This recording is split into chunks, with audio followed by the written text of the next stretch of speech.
أولم يعلموا أن الله يبسط الرزق لمن يشاء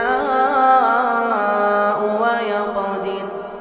إن في ذلك لآيات لقوم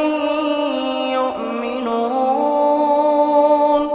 قل يا عبادي الذين أسرفوا على أنفسهم